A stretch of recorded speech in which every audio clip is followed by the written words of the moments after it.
அவ்வளோ அழகாக வந்து பார்த்திங்கன்னா இந்த இடத்த ஒரு புல் பூண்டு இல்லாமல் எடுத்து சுத்தம் பண்ணி இப்போ நேற்றும் இன்றைக்கி வந்து பார்த்திங்கன்னா வெளியிலேருந்து வந்து சாமிக்கு அவங்களே அபிஷேகம் பண்ணி இப்போ வச்சுருக்குறாங்க. இப்போ சாமி எப்படி இருக்காருங்கிறத பாருங்கள். அவ்வளோ ஒரு ஆசையாக இருக்குது பார்க்க.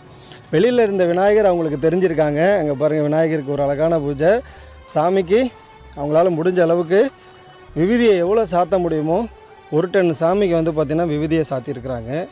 ரொம்பவே பார்க்க எனக்கு ரொம்ப ரொம்ப ரொம்ப ரொம்ப ஒரு மன மகிழ்ச்சியாக இருக்குங்க.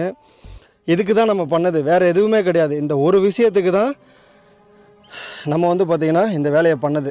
கொஞ்சம் வேலை தான், ஒன்றும் இல்லை, சுத்தம் பண்ணி வச்சுட்டு போனோம். அதை வழிபடுறதுக்கு அவ்வளோ மக்கள் காத்துக்கிட்டு இருக்காங்க. இப்போவும் சொல்கிறேன், மதுரையில் சேர்ந்த மக்கள் தயவு செஞ்சு இங்கே வாங்க. நம்ம மதுரை மாவட்டம் மேலூருக்கு அருகில் இருக்கிற கீழ்வளவில் வந்து பார்த்திங்கன்னா இந்த கம்மா பேர் என்னம்மா? சிறுவன கம்மா. அந்த சிறுவன கம்மா கரை ஓரத்துலேயே வந்தீங்கன்னா இந்த சாமிக்கு வந்துடலாம். யார்கிட்ட வழி கேட்டாலும் வந்து பார்த்திங்கன்னா